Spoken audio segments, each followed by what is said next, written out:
तुम्हारी छवि जैसे इस कमरे में 100 तरह के कांच लगा दिए जाए डिफरेंट, और आपको बीच में खड़ा कर दिया जाए, तो सब में से आप दिखोगे कि नहीं? नहीं दिखोगे। तो वो मिरर रिफ्लेक्ट हो रहा है, तो मिरर की जगह आदमी खड़े कर दो। सो तो आदमी को भूल जाओ, मिरर समझो उसे, उसको ऐसे समझो कि ये मिरर है, और जो भी प्रोजेक्ट हो रहा है वो मिरर में से आ रहा है, यहाँ कोई है नहीं। तो वो हम में से आ रहा है, तो वो हम में से रिफ्लेक्ट हो रहा है ऐसे। आप में से ही रिफ्लेक्ट, मिरर में से कौन रिफ्लेक्ट होगा? हाँ, तो यानी इतने आप ही। हम ही है ऐसे। वो तुम्हारा ही खेल तो है।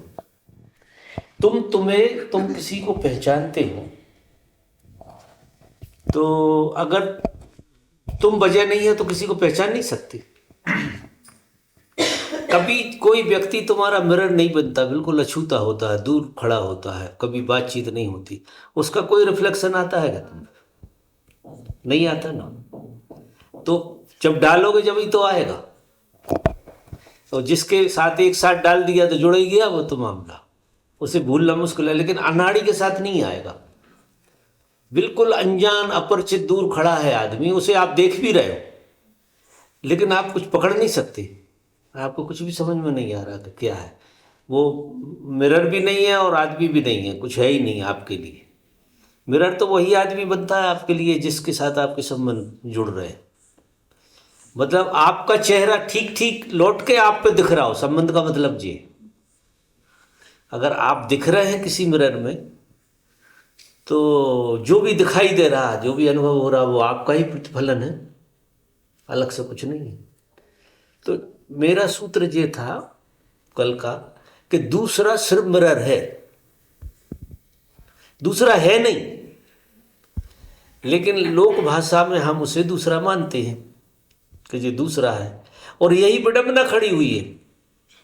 इसी से दुनिया भर के खेल खराब हो गए हैं, और इसी वजह से हम टूट गए हैं, इसी वजह से हम एक नहीं हो पा रहे। अगर ये सूत्र समझ में आ गया कि ये सब मेरा ही रिफ्लेक्शन है सब तरफ से, तो तुम क्रिस्टलाइज कितने जल्दी होगे, तुम अपने में क्रिस्टलाइज होगे ना। क्योंकि जब कोई है ही नहीं तो हर घटना तुम्हारी ही है, तो अब तुम्हारी घटना से तुम लड़ोगे क्या? जैसे कोई आदमी और तुम्हारे बीच में क्रोध हुआ है, तो अब मिरर के सामने अगर क्रोध तुम्हारा हुआ है और तुम्हें समझ में आ रहा है कि मिरर के सामने क्रोध आ रहा है जी, जैसा वो सो एक बात कह रहे थे कि एक कमरे में, कांच का कमरा था, उसमें एक कुत्ता को छोड़ दिया। एक उदाहरण दिया है उन्होंने बड़ा अच्छा। और कुत्ता भौंका तो सामने से भी कुत्ता भौंका, फिर दूसरे कांच में से भी देखा उसने पलट के, तो वहाँ भी कुत्ता भौंक रहा उसके भौंकने से। सारे चारों तरफ के मिरर में वो कुत्ते को भौंक। अब उसने ये माना कि ये दूसरे कुत्ते हैं। अब दूसरे कुत्ते हैं, वो कर कुछ पा नहीं रहा है क्योंकि कुत्ता तो दूसरा है नहीं, और वो इतने जोर जोर से भौंके तो वे 100 कुत्ते उससे ज्यादा जोर जोर से उसे सुनाई दे, क्योंकि जो आवाज तुम निकाल रहे वही तो वापस लौटेगी ना। तो स्थिति क्या हुई कि वो कुत्ता मर गया, पागल हो गए। हम सब भी ऐसे ही मर रहे हैं। हमारी वो कुत्ते की और हमारी स्थिति कोई ज्यादा मत समझ लेना आप, वो हमारी चीज हम पर रिफ्लेक्ट होकर आ रही है। अब तुम्हें ऐसा लगता है कि ये आदमी ऐसा है, ये आदमी ऐसा है, ये ऐसा। यहाँ क्या होता है, उस कुत्ते को सब तरफ एक सा ही दिख रहा था। यहाँ क्या हो रहा है कि यहाँ तुम्हारे मिरर बहुत डिफरेंट उसके हैं, डायमेंशन के, अलग डायमेंशन में खड़ा हुआ है, क्योंकि तुम्हारे ही मन का तो प्रक्षेपण, खेल तो तुम्हारे ही मन का है। तुम किसी को बिना मन के जान सकते हो क्या? जान सकते हो बिना मन के? बिना मन के तुम्हारा कभी संवाद हो सकता है किसी से? नहीं हो सकता ना। तो मन क्या करता है? अच्छा, इस बात को छोड़ दीजिए, लोग नहीं होते हैं फिर भी तुम्हारे संवाद किससे चलते? किससे चलते? बिल्कुल कोई नहीं है सामने, आदमी तो है ही नहीं, ऐसे समझिए।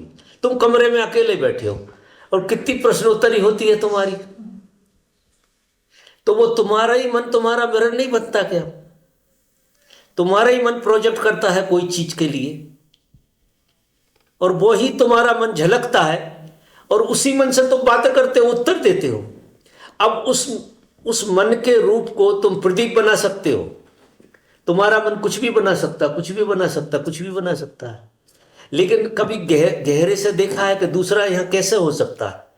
अब मैं प्रदीप से नाराज हूं और बहस कर रही हूं अकेली बैठी बैठी, और प्रदीप वहां है ही नहीं है, तो ये क्या हुआ? ये हमारे मन का पागलपन नहीं हुआ, प्रदीप के सामने भी पागलपन है। ये पागलपन वो बड़ा एक्सक्यूज हो गया कि वो सामने है, लेकिन है पागलपन ही। आप किसी का नाम लेके, किसी घटना को देख के रिएक्ट होते हैं। असली में क्या हुआ है, हमारी जो जिंदगी है वो हमारा रिएक्शन है, एक्शन नहीं है। हम ऐसे जीते हैं जैसे सिर्फ रिएक्शन से जीते हैं। एक्शन तो हमें आता नहीं है, इतने बोधपूर्ण है नहीं कि जब हम एक्शन में होते हैं तो हम बोधपूर्ण नहीं होते, हम इतने सोए होते हैं। एक्शन तो तुम्हारा ही है, लेकिन जब एक्शन होता तो तुम होते नहीं, और जब रिएक्शन होता तो तुम होते हो। मजा देखना, तुम हमेशा जब भी होते हो तो रिएक्शन के कारण होते हो। तुम्हारा बोध, तुम्हें आदत ऐसी पड़ गई है कि रिएक्शन से होती है, एक्शन से नहीं होती। तुम्हारे होने से तुम नहीं होते, तुम्हारे होने का जो रिएक्शन आता है उससे तुम होते हो। चाहे वो रिएक्शन फिर पॉजिटिव हो और चाहे नेगेटिव हो, दोनों तरफ से, लेकिन वो तुम्हें तुम्हारे दर्शन कराता है, तुम्हारे होने का बोध कराता है। तो अब जब तुम अपने ही रिएक्शन से इस तरह से जियोगे और तुम कहोगे कि दोषी कोई और है, अब रिएक्शन तो तुम्हारा ही है ना, और दोषी तुमने इनको माना, निदान कैसे होगा? तुम क्रिस्टलाइज कैसे होगे? किसी तरह से क्रिस्टलाइज नहीं हो सकते। तो अगर तुम्हें ये सूत्र बिल्कुल समझ में आ गया, बिल्कुल ईमानदार ऑनेस्ट हो तुम अपने आप में, और ये समझ में आ गई कि ये मेरा ही रिएक्शन है और सामने वाला उसका एक्सक्यूज है, सामने कोई है नहीं, सामने घटना ऐसी घट रही जैसे मिरर में घटती है, तो आंख टेढ़ी करोगे तो आंख टेढ़ी करके ही आएगी ना लौट के आईने में से। अब तुम कहोगे आईने में से सीधी आए, तुम्हें टेढ़ी करना है।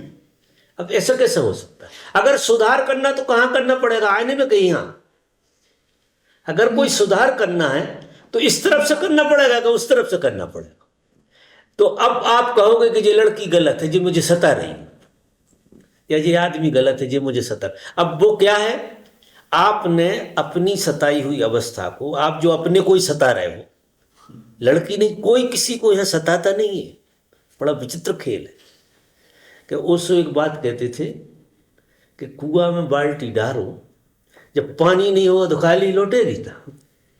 अब तुमने डाला तो लबालब लौटती है, लबालब इसलिए लौटती है कि उसमें पानी है।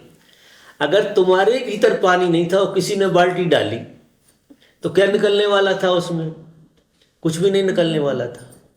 और फिर तुम्हें दिखेगा कि ये क्या हो रहा है। तो कहने का मतलब ये है कि ये जो मिरर वाली बात है ये ऐसे बड़ी सीधी, क्योंकि हम सच्चाई को समझना नहीं चाहते, शायद इसलिए एब्सेंट हो जाते हैं लोग, इसलिए मेरी बात नहीं समझ पा रहे कि सच्चाई को। और जब तक कोई आदमी, जे हम कहते हैं कि दूसरों के प्रति ऑनेस्ट, दूसरों के प्रति तो कोई ऑनेस्ट कभी हो नहीं सकता। अगर कभी होगा तो वो खुद के प्रति ऑनेस्ट होगा, और हम ऐसा दिखावा करते हैं कि हम दूसरों के प्रति honest to be here and now. आप योर सेल्फ, तुम्हारे साथ तुम बहुत ज़्यादा ईमानदार हो, और ईमानदार होगे तो तुम्हें चीज़ें बिल्कुल ज्यों की त्यों दिखती है, बिल्कुल ज्यों की त्यों, कि जो घटना घट रही है उसका मूल कारण तो मेरा ही है। मेरी बेहोशी में अगर क्रोध आ रहा है, अगर किसी को जवाबदार नहीं मानोगे तो क्या फिर पकड़ में क्या आएगा कि मेरी बेहोशी का परिणाम है। नहीं, क्रोध आने का कोई कारण तो है नहीं। कभी कभी लोगों को क्रोध आ जाता है और बाद में अकल आती है, तो ऐसा लगता है कि हो कैसे गया था। कई लोगों को ऐसा लगता है कि कैसे हो गया था, ऐसा होना नहीं चाहिए था, लेकिन हो गया, क्योंकि होने में बेहोशी का होना जरूरी है। तो जब बेहोशी थी तब वो घटना घट गई, और जब होश आया तो वो घटना नहीं है। तो तुम्हें भरोसा ही नहीं आता कि जी मैंने ऐसा किया, क्योंकि होश कर नहीं सकता। घटना बेहोशी में घटती है, और होश में आके तुम ढूंढते हो कि ये कैसे हो गया, तो वो मिलने वाली नहीं है। तो तोड़ना तो बेहोशी को पड़ेगा। और बेहोशी कब टूटेगी? टूट ही नहीं सकती अगर ईमानदार नहीं होते अपने प्रति। आप अपने प्रति बहुत ईमानदार हो जाइए, देखिए बेहोशी कैसे टूटती है। एक दिन इतनी ईमानदारी से जिए और सब तरफ से रिएक्शन को आने दीजिए, और जवाबदार खुद होइए। रहिए दुनिया में, सब तरफ के रिएक्शन आपकी तरफ दौड़ेंगे, भागेंगे। सास कुछ कहेगी, बहू कुछ कहेगी, ये कुछ ड्रामा होगा, वो कुछ अलग ड्रामा, ये तो सब होने ही वाला है। क्योंकि हम जो है ना, हमारा मन मल्टी डायमेंशन प्ले करता है, एक डायमेंशन को प्ले नहीं करते। एक से थक जाएगा तो मल्टी डायमेंशन खेल खेलता रहता है, और मल्टी डायमेंशन खेल खेल कर वो क्या है, एक्यूपाइड बना रहता है।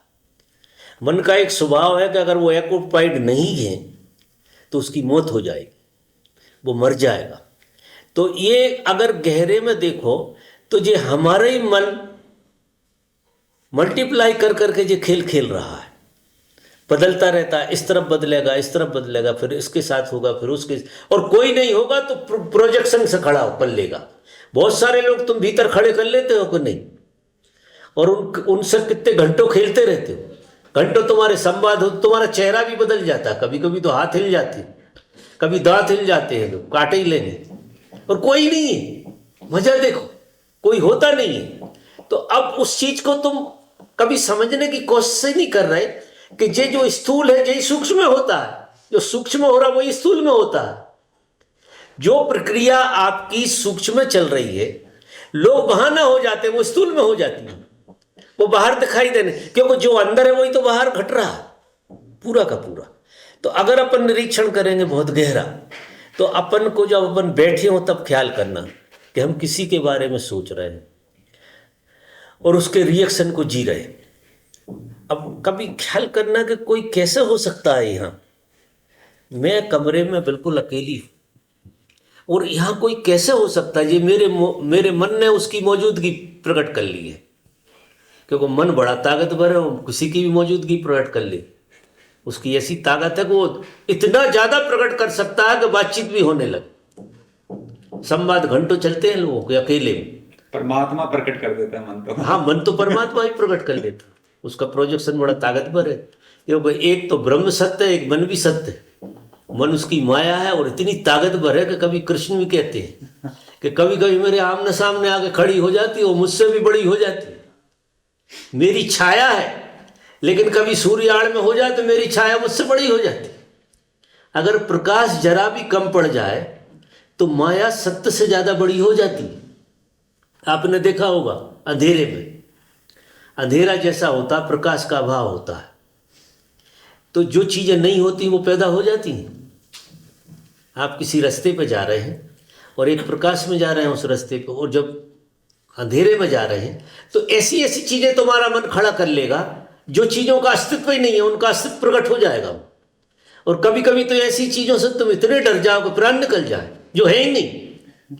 तो अंधेरा कितना ताकतवर है। अंधेरे में मतलब मूर्छा में मन की सत्ता इतनी जबरदस्त तरीके से काम करती है, मन की सत्ता इतनी प्रबल है कि अंधेरे में वो तुमको मात देती है, जोर से मात देती है। जैसे ही अंधेरा आएगा और मन की सत्ता हावी होगी तुम्हारे ऊपर, और इतनी छाया उसकी बनकर खड़ी हो जाएगी कि तुम उसमें दब जाओगे, तुम उसमें मर जाओगे, तुम्हारा चलना मुश्किल कर देगी, ऐसे प्राण कब जाएंगे तुम्हारे।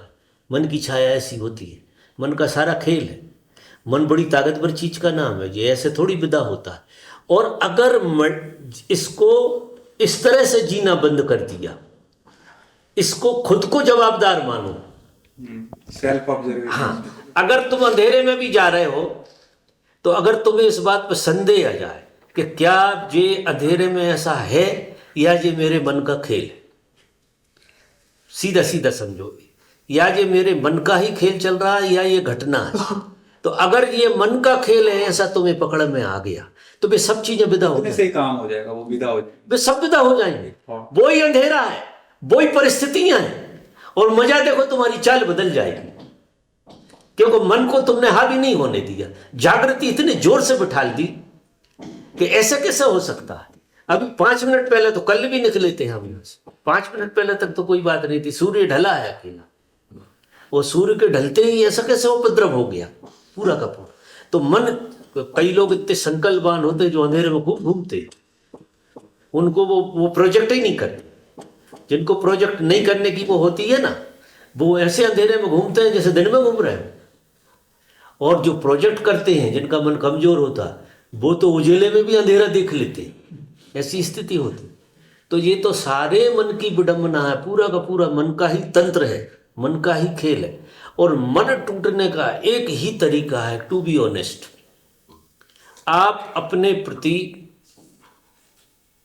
बहुत ईमानदार होइए, आप अपने को बहलाइए मत फालतू की बातों में। मन एक ऐसा खेल खेलता है, प्रत्येक आदमी को बहला कर रखता है और ऐसे खिलौने में बहला देता है कि वो राजी कर लेता है अपने अनुकूल। जीव को मन अपने अनुकूल राजी करके जिलाता रहता है, उसको भयभीत करता रहता है, उसको मजा चखाता रहता है, थोड़ी सांत्वना देता रहता है, थोड़ी महत्वाकांक्षाएं जगाता है जीव को किसी न किसी बहाने से। क्योंकि मन को जो ऊर्जा मिलती है वो जीव से मिलती है। मजा देख, जीव मन से ज्यादा ताकतवर है। तो जीव जो है ना वो आत्मा का अंश है, और मन तो बिल्कुल झूठी चीज है।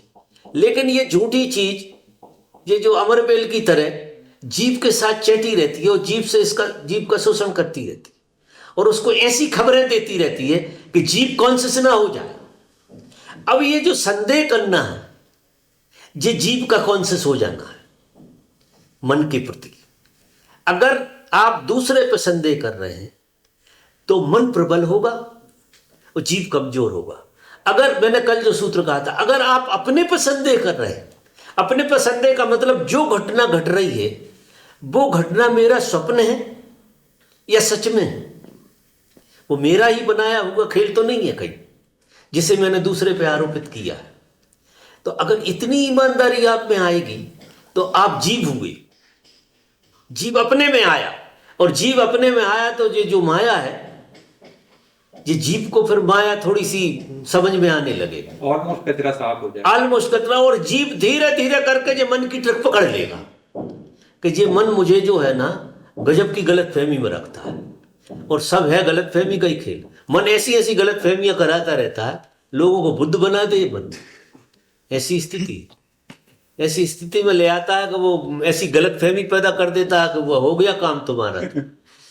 लेकिन वो चूंकि प्रकृति तो छोड़ती नहीं है, बुद्ध तो हो गए हो, लेकिन प्रकृति के जो खेल चलते वो अजमा लेती है, सब धरा देती है नीचे जमीन।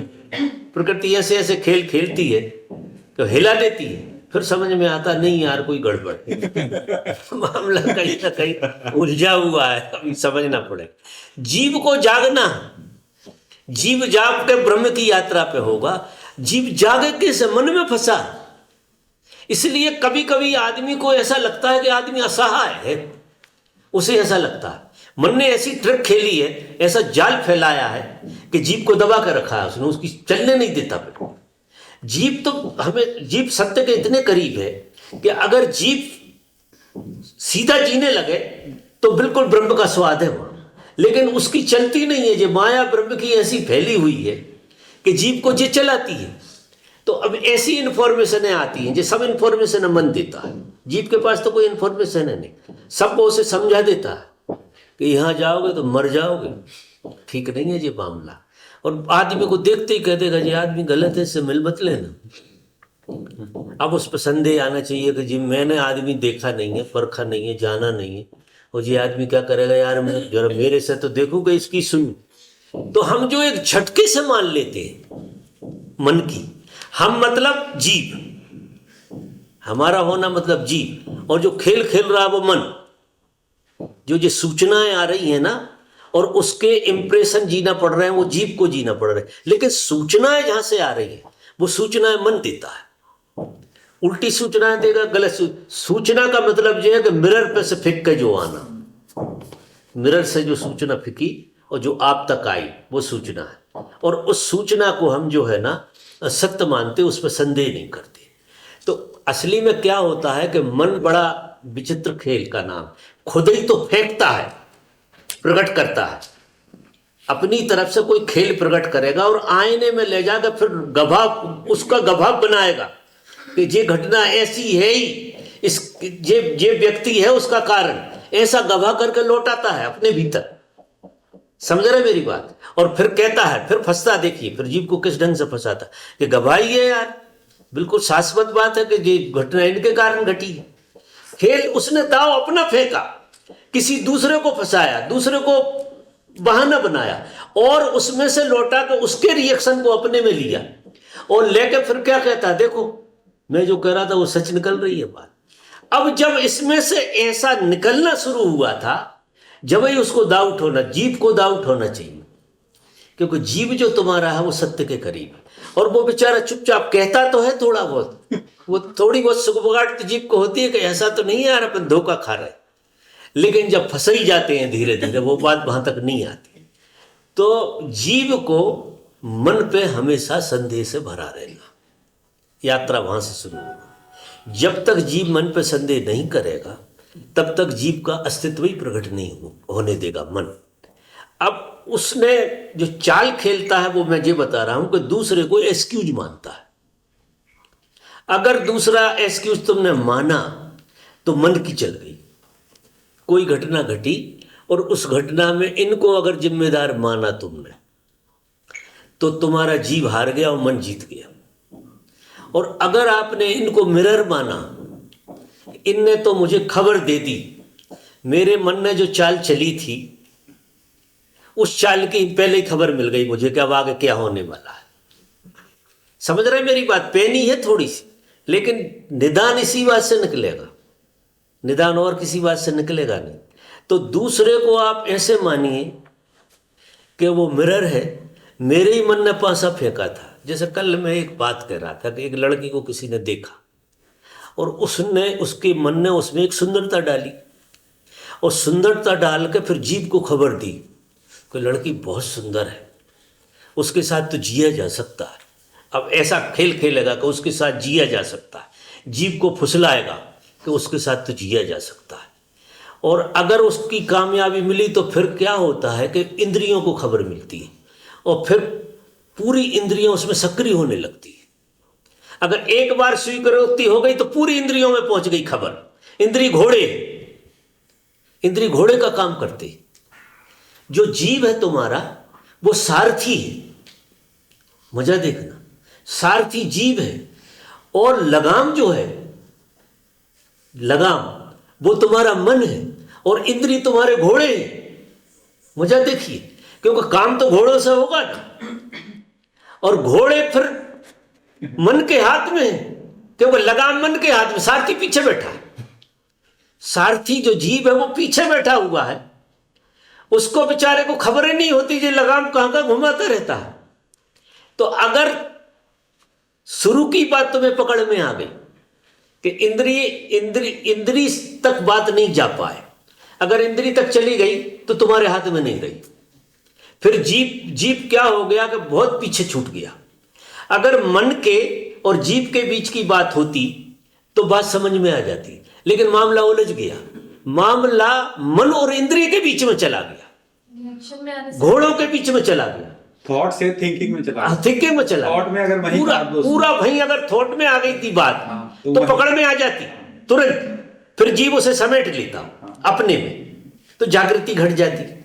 तो मेरा कहने का मतलब इंद्रियों में कब जाएगी? जैसे देखिए एक लड़की सुंदर है, उदाहरण के लिए कह रहा हूं, बार बार कहना पड़ता है कि उससे समझ में आती बात, और मन चला कि लड़की वाकई सुंदर है, और फिर उसने जीव को अगर खबर दे दी, बहुत ही जोर से दबा के खबर दे दी कि लड़की बहुत सुंदर है, जीने जैसी है। अब जीने जैसी है और इंद्रियों में गई, फिर अब इंद्रियों में चली गई तो जीव कुछ नहीं कर सकता, फिर गोरख धंधे में फंस गया। अगर सूत्र पकड़ में आ जाता कि ये लड़की सुंदर कहीं मेरे मन के कारण तो नहीं लग रही, उसी टाइम हंसी आती और वहीं काम हो जाता। और जैसा ही ये पकड़ में आएगा कि ये मन का प्रोजेक्शन है, मैंने इस पे सपना फेंका, इस लड़की पे मैंने, एक लड़के पे मैंने मेरा सपना फेंका है, और कुछ नहीं है। मैंने ही सपना फैला दिया सुंदर सा, और मेरे ही सपने से मैं खेलना चाहूँ। मजा देखो, अगर ये जीप तक बात चली गई तो खेलोगे ही, और फिर जूते खा कर लौटोगे, क्योंकि किसी खेल में कुछ रखा नहीं है। जूते तो आखिरी में पड़ने ही वाले हैं। घोड़े जब मानते हैं जब डंडे पड़ने लगते, जब लौटते नहीं, दौड़ते ही चले जाते, फिर वहां पड़ेंगे डंडे। डंडे पड़े तो घोड़े कहेंगे कि यार अब यहां से तो लौट चलते, यहाँ बात नहीं करनी। तो फिर देर हो जाएगी बहुत। इसलिए मैं सबको समझाता हूँ, बहुत प्रेम से समझाता हूँ कि जिंदगी को ये व्यर्थ की बातों में मत खो, ये मन की चालाकियों में मत फंसो। जो तुम्हारी भावना है, जो तुम्हारी कामना है, वे तुम्हारा ही मन एक अच्छा सा सुंदर सा सपना देख रहा, इससे ज़्यादा नहीं। तो जैसे ही सपना तुम्हारे भीतर पैदा हो, उस सपने को वहीं पकड़ लेना, और जैसे ही तुम्हारी पकड़ में सपना आएगा तो घोड़ों तक गई नहीं बात, घोड़े चलेंगे कैसे? वो लगाम तक बात रह गई। तो वो लगाम वाले को फिर क्या रहता है कि अगर लगाम घोड़े को नहीं चला पाती तो सारथी का ख्याल करती है, फिर मन सारथी की सुनने लगता है। जब ऐसी स्थिति आती है तो क्या करेगा? मन सारथी की सुनेगा, फिर वो अपनी नहीं मानेगा, अपनी नहीं करनी। कारण क्या है कि उसका एक्सक्यूज खत्म हो गया। एक्सक्यूज क्या था? जो मैंने सूत्र बताया शुरू में, अगर दूसरा जिम्मेदार है ऐसा माना तो मन को एक्सक्यूज मिल गया। मन को जिंदा रहने के लिए चीजें बदलनी चाहिए, बदलता रहे। मन बदलाहट में जीता है। अब आप मन को बदलने ही नहीं दे रहे। जैसे ही मन ने खेल खेला और आपको लगा कि दूसरा तो कोई नहीं है, ये मेरा खेल है। अगर कोई चीज बुरी लगी तो मेरे मन का खेल है। कोई चीज कड़वी लगी, कोई आदमी दुष्ट जैसा लगा, कोई कारण नहीं है, वो दुष्ट नहीं, मेरे मन का खेल है। ये दुष्ट कैसे हो सकता है? ये मेरे मन ने ही उसमें दुष्टता ईजाद की है। जैसे किसी लड़के में सुंदरता का सपना देखा, ऐसे ही किसी व्यक्ति में दुष्टता का सपना देखा कि ये आदमी दुष्ट है, किसी कर्म का नहीं है। अब ये कोई दुष्ट वुष्ट नहीं है यहां, ये मन ने सपना फेंका पूरा। और जब मन ने ये सपना फेंका और अगर ये कामयाब हो गया तो इसकी खबर जीप को दे दी। तो जीप ने कहा कि हाँ ठीक है यार, तू कह रहा तो मान लेते, अब इस आदमी से कभी मिलना ही नहीं, बच के रहना। ऐसा खेल हो जाए तो अब ये दोनों तरफ फंसेगी, नेगेटिव में और पॉजिटिव में, दोनों तरफ।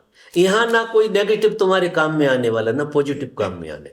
यहां सिर्फ काम में आने वाली है जागृति, बोध काम में आने वाला। तो अगर आपके घोड़े दौड़ ना पाए, वो लगाम ना हिला पाए, मन उसने खबर कर दी और खबर वापस लौट गई उसी पे कि ये मेरा ही खेल है। जीप का प्रकाश इतना पड़ना चाहिए, और इतना जीप का प्रकाश है ऐसा नहीं है। पहली झलक में तो जीप कहता कहीं फंस तो नहीं रहे, कहता है वो, लेकिन मन कहता नहीं फंस नहीं रहे, ये तो बड़ा मजेदार खेल है, ये आदमी तो दुष्ट ही है। ऐसे ऐसे थोड़ी है। मन कहता है कि यार एकदम कैसे मान रहे, लेकिन बिल्कुल मान ही लोगे फिर थोड़ी देर बाद। या अगर आप चूक गए जीप से तो मान लोगे कि ये दुष्ट ही है आदमी। और आपके मन ने एक बार पांसा फेंका और उसमें फंस गए तो आप फिर निकल नहीं सकते। बहुत बारीक बात कह रहा हूं, लेकिन अगर ये सूत्र समझ में आ गया तो जिसे कृष्णमूर्ति कहते हैं कि अंडरस्टैंडिंग, जी मैं आज अंडरस्टैंडिंग की बात कर रहा हूं। अगर आपकी अंडरस्टैंडिंग बहुत क्लियर है तो किसी साधना की जरूरत नहीं है। देखिए, सबसे ये जो हम सब ध्यान के प्रयोग करते हैं, इतने सर्कस करते हैं, उल्टे सीधे उठते हैं, विपස්සना करते हैं, ये करते हैं, ये सबसे भी अंडरस्टैंडिंग ही पैदा होती है, राइट अंडरस्टैंडिंग। कृष्णमूर्ति कहते हैं कि धर्म जो है सुप्रीम अंडरस्टैंडिंग, एक समझ जो चीजों को ज्यों की त्यों देखे, उसमें सपना न डाले, चीजों को एकदम परफेक्ट देखे, उसके स्वभाव में देख ले। अगर चीजों को तुम जैसी है वैसी उनके अपना सपना मत डालो, उसके स्वभाव में देख लो तो तुम उससे मुक्त हो जाओ। कोई चीज तुम्हें फंसा नहीं सकती इस दुनिया की। लेकिन क्या होता है कि हमारी मिसअंडरस्टैंडिंग में हम चीजों को जैसी नहीं है वैसी देखते हैं। अब जैसी नहीं है वैसे देखोगे तो फंसोगे ही ना, फिर उसमें तो इतने सपने डालते रहोगे, तुम इतने सपने डालते रहोगे, और हम सब सपने डाल के ही जिंदगी जी रहे हैं। नए नए सपने डालते रहते, पुराने खराब हो जाते तो नए नए डालते रहते। हमें जैसे दूसरा धंधा ही नहीं है सपने डाल। जागृति की तो हमने कभी कसम ही नहीं खाई कि जागृत होना, कभी ख्याल ही नहीं किया कि जी हम किस गोरख धंधे में पड़े हुए हैं। ये समझ में नहीं आ रहा है। इतनी 60 साल की जिंदगी हो गई, या 40 की, 50 की, 20 की, 30 की, जिसकी भी, और आदमी बेरंग खड़ा हुआ है, बिल्कुल खाली। अगर उससे पूछो गहरे में कि तेरे हाथ में क्या है, उसके हाथ में, बिल्कुल उसके हाथ में जो होना चाहिए, तो बेरंग मिलेगा, कुछ नहीं मिलेगा। और जो आदमी समझता है कि उसके हाथ में कुछ है, वो तो लोग कहते हैं कि तेरे हाथ में कुछ है, इसलिए उसे अनुभव होता है। अगर वे सब लोग मर जाएं जो ये कहने वाले हैं, और वो आदमी अकेला बने, चाहे राजा हो वो, तो भी बेरंग हो जाएगा। तो एक भ्रमणा ऐसी रहती है कि लोग कहते हैं, घर से ही शुरुआत होती है, और लोग समझाते हैं कि नहीं तुम तो ये हो और वो हो, और वो सपना, तुम्हारे सपने को मजबूत करने वाले लोग हैं। तो वो सपना मजबूत करते रहते, तो उन्हें लगता है कि उनके हाथ में कुछ है। हाथ में तो किसी का कुछ है ही नहीं, हो भी नहीं सकता। हाथ में तो तुम ही हो सकते हो, तुम्हारे, दूसरा कोई नहीं हो सकता, दूसरी कोई चीज भी नहीं हो सकती। इसलिए तो वो एक उदाहरण दिया है, उसने एक बड़ा उदाहरण दिया, अभी मन हो रहा कहने का, कि एक कोई ब्राह्मण थे, कंजूस महाराज होंगे। ब्राह्मण अक्सर कंजूस होते हैं। ब्राह्मणों का गुणधर्म होता है कि दूसरों का खाओ और अपने से तो कोई हाथ ना लगाए, ऐसी एक प्रवृत्ति होती है ब्राह्मण, ऐसी प्रवृत्ति होती है। अब शायद इस प्रवृत्ति के दूसरे लोग भी हो गए, कोई जाति से ब्राह्मण का लेना देना नहीं है, लेकिन ये प्रवृत्ति थी उनमें। तो क्या हुआ कि वो सब जगह से मांग कर लाते, तो गजब का इकट्ठा कर रखा था उन्होंने, बहुत गजब का। उनको एक बेटा था। बेटा जब जवान हुआ तो मजबूरी में उन्हें शादी करना पड़ी। तो शादी तो करना, क्योंकि शादी करना भी एक खर्चा है, बहू लाना भी एक खर्चा है। अभी तो बेटे का ही भोग रहे थे, बहू का भी भोगना पड़ेगा। लेकिन वो नीति रीति, गांव में रहना करना, बेटा जवान हो गया, सब वो लाने देने लगे, तो शादी कर ही थी। अब बहू आ गई, और बहू ने जो रंग, बहू कोई विपरीत अवस्था से आई थी, मतलब जैसे जे थे उससे अपोजिट घर से आई थी। वो कोई हाय चेतना में से आ गई, देवयोग से इसे जगाने आई होगी। कभी कभी बहुएं ऐसी आ जाती हैं कि घर वालों को अच्छे से जगाती हैं कि तुम कहाँ खड़े हो, लगता ये है कि ये क्या कर रहे हैं, लेकिन वो है सब जगाने गई थे। बहुएं अक्सर जगाने आती हैं घर में, ऐसा पक्का मानना कि हमारी नींद को तोड़ती हैं थोड़ी सी। हमें समझ में नहीं आती वो बात, देर से आएगी, लेकिन वो है मामला वही तोड़ने का ही है। क्योंकि नजदीक से अहंकार देखने का मौका आपको बहू के सामने ही मिलेगा, सास को, बाप को बेटे के सामने मिलेगा, और किसी के साथ इतना नहीं मिलता अगर नजदीक से देखेंगे तो। क्योंकि वो जरा जरा सी बात में इरिटेट होगी, ऐसा खेल होगा, वहाँ अपेक्षाएं बहुत होती है ना। तो बहू आ गई। बहू ने देखा कि पिताजी का तो बड़ा गजब का खेल है, ये सब माल जो है वो उधर कहीं लाते हैं, और मतलब घर में तो वो ये कहते थे तो बनाना भी मत, मैं तुम्हारे खाने का भी ले आऊंगा, जोड़ने का तो लाऊंगा, खाने का। कि 10 गांव की यात्रा करते थे रोज। और ब्राह्मणों के लिए उन दिनों में ऐसा था कि मिलता तो था ही, खेल ऐसा चलता है। कुछ दिन तक बहू देखती रही सारा खेल, फिर उसे समझ में आया। उसने अपने पति को थोड़ा सा समझाया कि देख, मैं चाहती हूँ कि पिताजी अब बूढ़े हो गए हैं, इनकी प्रवृत्ति को थोड़ा बदलें अपन। तो बेटे को राजी कर लिया उसने। उसने क्या किया कि पिताजी गए कहीं दूसरे गांव में, तो पूरे गांव का भोज किया उसने, और जबरदस्त भोज किया। ऐसा भोज कभी हुआ नहीं ऐसा, बिल्कुल सटरस व्यंजन बनवाए, अच्छी से अच्छी चीजें बनवाई, और एक एक बच्चा और अड़ोस पड़ोस के गांव के भी सब बुला के इतना लंबा चौड़ा भंडारा किया उसने जिसका कोई हिसाब। पिताजी शाम तक आए तो वो गांव के बाहर पातलों को फेंकते हैं, तो इनके पीछे ही कोई जगह पड़ी होगी जो कचरा डालने की होगी, तो वो पातलों से भरी इतनी लंबी चौड़ी पातलें पड़ी वहाँ। तो ब्राह्मण आया और उसने देखा कि यार इतनी पातलें इस गांव में पड़ी, मैं काहे को गया था दूसरी तरफ, बड़ा सा भंडारा, मुझे यही करना था, आज तो गलती हो गई, रुक गया, शाम हो गई, मेरे ख्याल निपट गया होगा। तो वो आया अपने घर, और उसने आके पहले ही पूछा कि किसने किया ये, किस घर में घटी ये घटना। वो मैं तो चूक गया, पिताश्री जी अपने ही घर में घटी। जब उसने कहा कि अपने ही घर में घटी तो पिताजी गिर पड़े, जमीन पे गिर पड़े, पानी मानी डाला उनके मुंह पे, हिलाया, बड़ी मुश्किल से वे होश में आए और इतने नाराज जिसका कोई हिसाब नहीं। अच्छा, बहू क्या थी कि ऊर्जावान थी और कुछ साथ घर से आई थी, तो उसने बहुत तरह से पिताजी को कहा, पिताजी ऐसा वैसा नहीं। पिताजी तो कहने लगे अब तो बस प्राण निकलेंगे या बच नहीं सकते, अब मैं मरूंगा कहीं, क्योंकि मेरा सब कुछ लुटा दिया तूने, जो मैंने जिंदगी भर जोड़ा है, अब मेरे पास बचा क्या है जीने, बेरंग हो गया, वो खाली हो गया बिल्कुल, कि मैं तो मरूंगा। तो अच्छा है कहीं मर जाओ, तो अब मरोगे तो हम तो नहीं रोक सकते पिताश्री का, तो उन्हें लिटा दिया मरने के लिए, अच्छी जगह पे लिटा देते हैं आप, अब मरो, हम देख रहे हैं। तो बहू बड़ी योग्य थी, फिर उन्हें नाटकबाजी जो भी करते होंगे वो करी होगी, लेकिन उनने नहीं पूछा कि पानी पियोगे, रोटी खा लो, मत मरो, वो तो बिल्कुल राजी हो गए कि मरो ही आप। फिर उसने कहा पिताजी एक काम करो,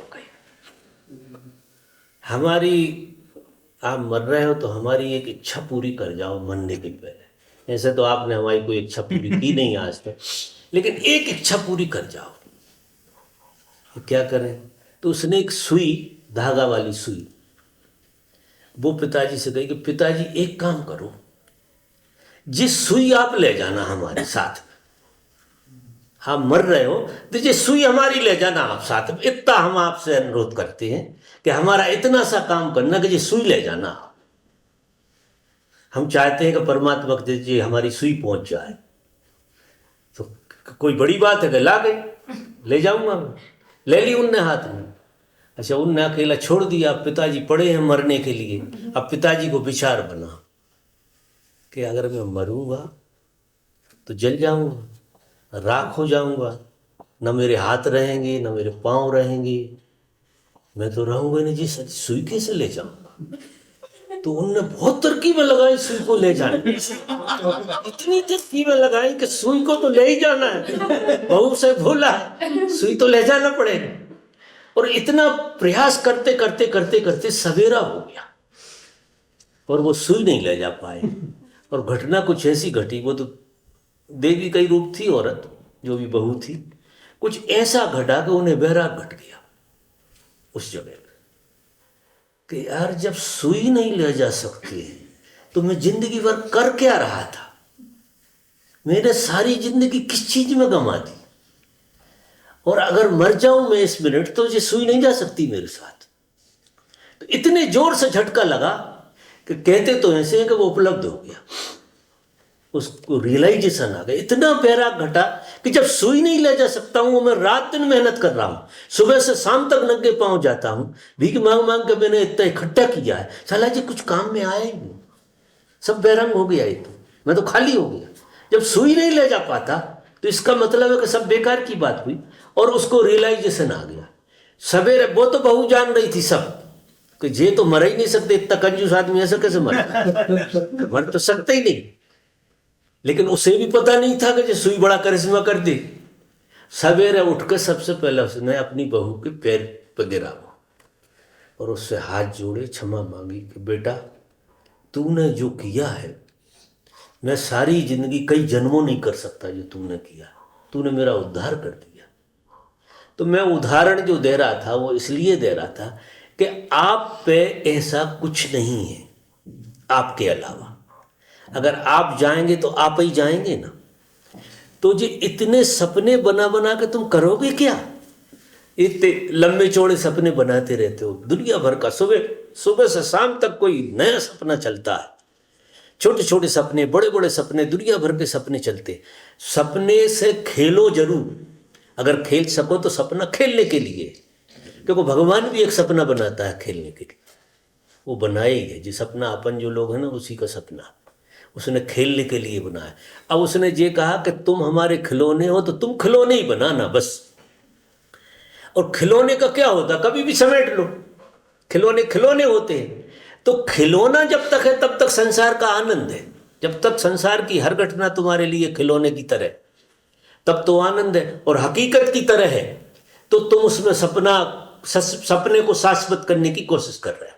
संसार में बुराई बिल्कुल नहीं है, लेकिन संसार को शाश्वत करने की जो इच्छा है हमारी, जो सनातन बनाने की इच्छा है कि ये सब सनातन ही बना रहे, कोई चीज हमारे हाथ में है तो इस हमारे हाथ में से चली ना जाए, कोई दूसरे के हाथ में ना पहुंच जाए, तो उसको इतने जोर से हमने पकड़ लिया है, इतनी जोर से पकड़ लिया कि हमारा ब्लड प्रेशर हाई हो गया उसको पकड़ने, क्योंकि इतने जोर से चमीट लिया तो वो उंगलियों की हालत खराब हो गई, ये हालत हो गई।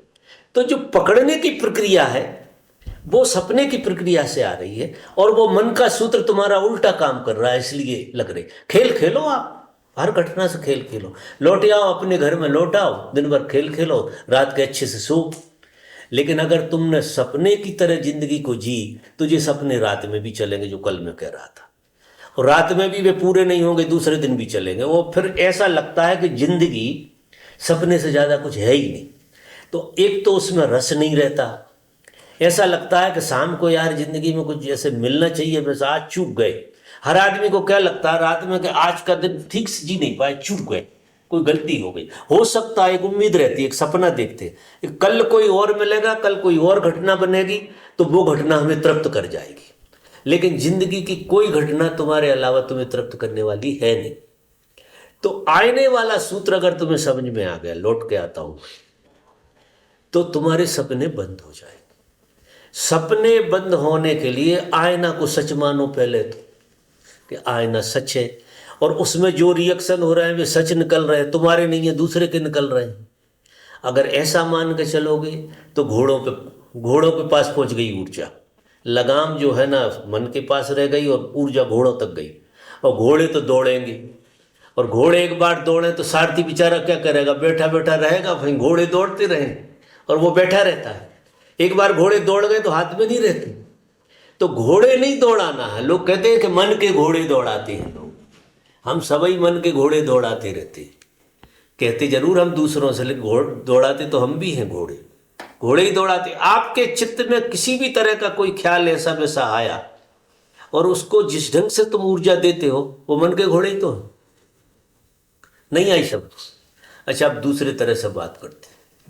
ये शायद पकड़ में ये सूत्र इतना पेचीदा है कि प्राण लेने वाला, इसलिए तुम समझोगे नहीं, क्योंकि अभी के अभी समझना पड़ेगा ना, जिस वक्त बैठे हो वहीं समझना पड़ेगा। और अभी तो इधर उधर देख के ही तुम्हारे घोड़े दौड़ने लगेंगे, जिधर देखोगे वहीं से घोड़े चालू हो जाए। कोई दूसरी तरह से बात शुरू कर। बाबा, कभी कभी सपना भी कुछ सच का संदेश लेके आता है। कभी कभी जो रात में सपने आते हैं, हाँ, वो कभी कभी सत्य का कुछ सूचना लेके आता है, संदेश लेके आता है। सत्य क्या होता है? जो कभी कुछ कहीं किसी लोग के कुछ खबर है ना बाबा, अब ऐसा लगता है कभी कभी वो है या नहीं, तो जैसे मैसेज के रूप में। वो जो है वो सपना इसी सपने की खबर दे रहा। सत्य क्या है उसमें? सपना सपने की खबर दे रहा। अगर ऐसा होता है कोई बड़ी बात नहीं, जिसे हम इंट्यूशन कहते हैं। जैसे सपने में कोई चीज़ देख ली, सवेरे वो शाश्वत हो गई, तो क्या देख लिया तुमने उसमें? सपने में तुमने एक यथार्थ सपने को देख लिया, कोई सत्य तो नहीं दिख गया। सत्य मत कहो इसे ये कहो कि सपने ने यथार्थ सपने की खबर दे दी, बस। वैसे सपने सब मिथ्या खबर देते हैं। कभी कभी सपने क्या करते हैं कि यथार्थ की खबर सपना देता है, सपना होके, यथार्थ की सपना होके देता। कभी कभी सपना सपने में यथार्थ की खबर देता है, और हम पलट के यथार्थ को देखते हैं तो बिल्कुल ज्यों कहते हैं दिखता जैसा सपने में दिखा था। लेकिन उसका कोई बड़ा भारी मूल्य नहीं है। उसको अध्यात्म से मत जोड़ना, आध्यात्मिक उसका बिल्कुल मूल्य नहीं है। ये दोनों तरफ बातें जाती हैं। बहुत साधारण से लोगों के लिए ऐसे इंट्यूशन आते हैं जिनकी साधना नहीं होती, और उनने जो सपना देखा होता वही सवेरे देखते हैं कि वो वैसी की वैसी बात घट गई। तो ये तो एक हल्की सी चेतना के लेवल की बात है कि जो घटना घट रही है वो बैलगाड़ी वाली बात जो भगवान कहते हैं कि एक आदमी ऊंचे पे बैठा है और एक आदमी नीचे पे बैठा है। बैलगाड़ी दूर आ रही, नीचे वाले को दिख नहीं रही, ऊपर वाले को दिख गई, तो वो कहेगा कि ये बैलगाड़ी यहाँ से 2 घंटे बाद आने वाली है। और वो नीचे वाला 2 घंटे बाद देखेगा तो वो कहेगा जी तो मैंने पहले ही देख ली थी। तो उसमें कौन सी नई बात हो गई थी? कोई बड़ा भारी खेल नहीं हो गया था। खबर तो उसने सपने की ही दी थी। जो सपना यथार्थ सपना थोड़ी देर बाद हासिल होने वाला था, उसको थोड़े समय के पहले पता लग गया था। ऐसी चीजें बहुत लोगों को हो जाती है और इन चीजों को लोग बहुत ज्यादा मूल्य भी देते हैं। इनको इतना बड़ा तूल और मूल्य देने की जरूरत नहीं है। ऐसा बहुत साधारण मन में जो लोग जीते उनको ज्यादा हो जाती है, साधकों को कम होती हैं। जो गांव के लोग होते हैं ना, सीधे साधे लोग, बहुत सीधे साधे निर्दोष लोग जो मन को कम जीते, उन लोगों को इस तरह के इंट्यूशन ज़्यादा आते हैं। उन्हें बराबर खबर हो जाती है कल ये होने वाला, और वो हो जाता। तो वो होने वाला कोई सच बोल रहे हैं भी ऐसा नहीं, समय के अंतराल का फेर पड़ा है। सूरज जो है भारत में पहले उदय हो गया, अमेरिका में बाद में उदय हुआ। अब भारत वाले कहें कि सूर्य उदय देखा हमने, थोड़ी देर बाद अमेरिका वाले भी कहेंगे हमने भी देखा। तो इससे क्या हुआ? एक ऊंचाई का फर्क पड़ा है, एक ऊंचाई के लेवल का। लेकिन चीजें तो वही की वही है ना। कोई तुमने शाश्वत थोड़ी देख लिया उसमें, शाश्वत का इन चीजों से लेना देना नहीं है। लेकिन साधकों को जब इस तरह के अनुभव होने लगते हैं कि उन्हें इंट्यूशन होते हैं और खबर मिलने लगती, तो वे कुछ और मान के चलते हैं और ड्रामा चालू कर देते हैं। लोगों से कहते हैं वो मैंने ऐसा पहले ही देखा था, मुझे ऐसे ही जानते थे। और इसकी फिर टेक्निक भी ढूंढ लेते हैं लोग, कुछ ट्रिक, फिर झूठ साझ भी जोड़ने लगते हैं, बहुत सारा ड्रामा हो जाता है। और ये सब चीज़ें कहने सुनने की बिल्कुल नहीं है, ये अहंकार का केंद्र बनती है, इससे ज़्यादा नहीं बनती। तो ये सत्य नहीं है। हम सपने में यथार्थ को देखते हैं, थोड़ा पहले खड़े हो, क्योंकि सपना जो है तुम्हारे यथार्थ से थोड़ा ऊंचा है, उसकी चेतना यथार्थ से ज़्यादा ऊंची है। तो कभी कभी यथार्थ को पहले देख सकती है, जो घटा नहीं है उसको भी देख सकती है। ऐसा हो सकता है, ये कोई बड़ी बात नहीं। और जब हम मौन में बैठते हैं तो जीव का और तलवे का क्या संबंध है? कल जीव और तलुए का बहुत संबंध है। हमारी मौन की जो अवस्था है, जब तक आपकी जीभ नहीं ठहरेगी कहीं, तब तक आपके कंठ में से कुछ हलन चलन बनती रहती है और आपको मौन नहीं घटेगा। तो अगर आपकी जीभ तलुए से चिपक कर रह जाए, पूरी तलुए से चिपक जाए आपकी जीभ, तो आपको बहुत सहज रूप से मौन घटेगा। बहुत गहरा संबंध है, क्योंकि तालु का ये सारा जो रस है, सारी जो वाणी का खेल है, क्योंकि लब लब लब लब तो वाणी करती है ना पूरी की पूरी। तो तुम अगर तुम्हारी तालू से जीभ चिपक जाए तो तुम्हारा वहाँ बोलना बंद हो जाएगा। जो तुम ध्यान में बैठे बैठे बोलते रहते हो, सूक्ष्म रूप से जो बोलना, जिसे तुम विचार कहते हो, वो बोलना ही है एक तरह का, वो सूक्ष्म रूप से बोलना, वो बोलना तुम्हारा पूरा बंद हो जाएगा अगर तुम्हारा तालू से जीभ पूरी चिपक जाए, पूरी की पूरी चिपक जाए, गैप ना रहे। कुछ लोग तो उल्टी जीभ चिपकाते हैं मौन के लिए, जीभ को पलटते हैं, वो कुछ और मुद्रा कहते हैं उसे, अच्छा नाम दिया साधुओं ने, कौन सी? खेरची मुद्रा कहते हैं। उससे प्रयोग होता है, वो जीभ को पूरी तलुआ से चिपका लेते हैं। अगर सीढ़ी नहीं चिपकती तो उल्टी करके चिपकाते। लेकिन आप चिपका के देखना, आपका ध्यान खोपड़ी में से उतर जाएगा, उधर आ जाएगा ध्यान, फिर नीचे चला जाएगा। वो प्रयोग है बहुत बढ़िया, करने जैसा है प्रयोग। खेरची मुद्रा में भी बैठना चाहिए ध्यान में। लेकिन ये कंसंट्रेशन का प्रयोग नहीं होगा एक तरह से? वो थोड़ी देर ऐसा रहेगा कि जैसे कि कई बार सुना है कि कंसंट्रेशन, जैसे विचार रुक भी जाए तो भी वो ध्यान नहीं है। बिल्कुल नहीं है, लेकिन शुरू में तो कंसंट्रेशन से ही शुरू करना पड़ेगा।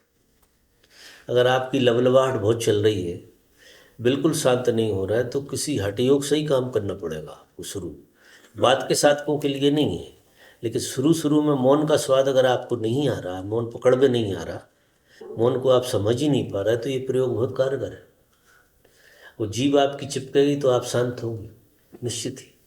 क्योंकि बात तो ये है कि यहाँ चल रहे थे आप, तो यहाँ का चलना आपका उतरेगा, और यहाँ से अगर आप उतर गए तो फिर वो रियलिटी हो जाएगी, वो एकाग्रता भी नहीं होगी। एकाग्रता कब तक कहलाएगी? जब तक यहाँ से तुम उतरे नहीं।